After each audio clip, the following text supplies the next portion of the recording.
Nah, kemudian ini apa sih tanda-tanda dan gejala yang bisa menjadi apa sebagai orang tua itu menjadi pembeda antara ini DB ini bukan demam berdarah, ini demam biasa atau demam yang lainnya, mungkin bisa disampaikan juga dok. Ya, oke, makasih. Jadi untuk tanda dan gejala ya. Jadi yang pertama adalah untuk tanda dan gejala kita harus ingat gejala nama penyakitnya, demam. Jadi demam ini adalah suatu tanda gejala yang paling khas daripada suatu demam berdarah. Memang agak sulit kita akan membedakan dari beberapa banyak penyakit yang lain ya. Tapi demam yang pertama yang saya sudah sempat singgung adalah biasanya demam dengan penyebab virus ya, khususnya demam berdarah atau infeksi dengue ini biasanya demamnya itu langsung tinggi. Itu poin yang pertama ya.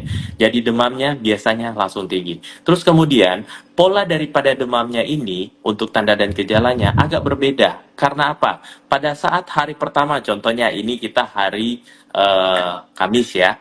Hari Kamis mulai demam nih. Pagi jam 9 pagi nih. Pada saat demam jam 9 pagi tiba-tiba diukur. Wah, pada jam 10, Dok, demamnya udah 39,8. Ini udah langsung dicatat ya. Biasa orang tua bikin catatan notes-nya ya. 39,8. Nah, akan kita evaluasi. Setiap 4 sampai 6 jam kita lihat. Loh, udah dikasih paracetamol, udah dikasih obat penurun demam, udah dikasih kompres. Loh, Dok, pada saat diukur 6 jam, 12 jam, 24 jam kemudian, demamnya nggak turun-turun, malah tambah naik contohnya. Jadi dia naik jadi 39,9 gitu, 40 dan terus menerus dan biasanya dia akan terus menerus 2 sampai 3 hari awal. Itu biasanya. Jadi gejala dan tanda yang pertama adalah demam, biasanya langsung tinggi dan biasanya demamnya menetap antara 2 sampai 3 hari awalnya ya. Terus kemudian gejala yang lain adalah anak yang pasti akan jadi lesu. Karena pada saat demam yang tinggi ya, anak akan pasti nggak semangat, anak pasti akan lemes, anak pasti males minum, ada yang bisa sampai muntah, ada yang sampai bisa nyeri kepala kalau udah bisa ngobrol ya, ada yang bilang nyeri otot, nyeri sendi segala macam ya, dan kadang-kadang ya kalau pada hari ketiga, keempat udah mulai muncul yang namanya ruam kulit. Nah, ruam kulit ini yang kita hati-hati pada demam berdarah yang muncul yang namanya dengan PTQ. PTQ itu adalah suatu perdarahan spontan yang berada di bawah kulit dan biasanya itu muncul di hari ketiga, empat atau lima. Nah, itu biasanya udah merupakan suatu pertanda daripada perdarahan. Nah, itu. Nah, kadang-kadang bukan hanya di bawah kulit. Perdarahan yang bisa dilihat yang paling mudah dan paling sering orang alami adalah yang pertama epistaxis atau yang namanya berdarah hidung, ya.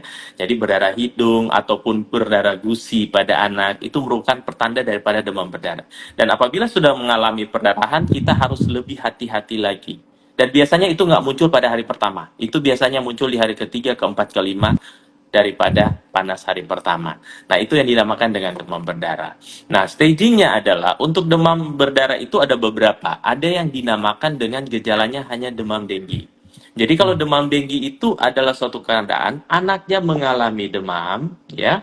Terus kemudian pada saat dia demam dia nggak mengalami sampai dengan perdarahan. Jadi dia hanya demam, demam, demam, terus kemudian pemeriksaannya kita dari pada saat usia demam 2-3 hari diperiksa ke dokter, dokter udah adviskan, didapatkan, iya, dia positif memang memiliki infeksi virus dengue, tapi tanpa ada perdarahan. Nah, itu yang tanda dan gejala. Nah, ada yang mengalami perdarahan. Perdarahan itu kalau beberapa dokter masih menggunakan yang namanya rampelit.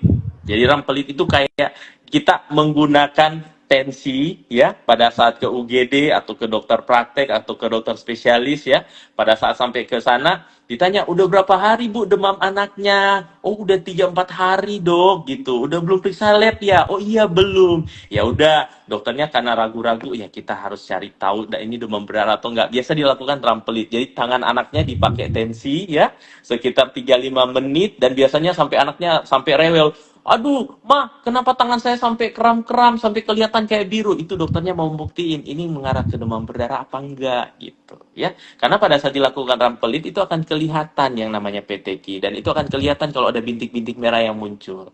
Nah, itu tanda perdarahan artinya trombositnya udah mulai cenderung turun. Nah, itu namanya demam berdarah grade atau tingkatan yang pertama. Ya. Nah, kalau untuk ke demam berdarah tingkatan yang kedua, tanda gejalanya adalah dia mulai ada muncul perdarahan spontan. Nah, Hmm. perdarahan spontan itu yang saya bilang tadi. Itu bisa ada dari epistasis, ya, bisa ada dari perdarahan hidung, bisa juga dari gusi, bisa juga dari perdarahan yang di bawah kulit tanpa ada yang dilakukan intervensi. Contohnya yang saya bilang tadi dengan rampelit itu. Jadi itu. Dan gejala yang paling kita khawatirkan dari demam berdarah adalah shock. Nah, itu grade-nya yang ketiga.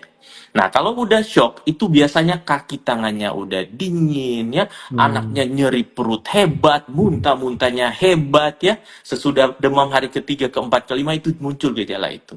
Dan itu yang memang sangat harus diperhatikan oleh orang tua.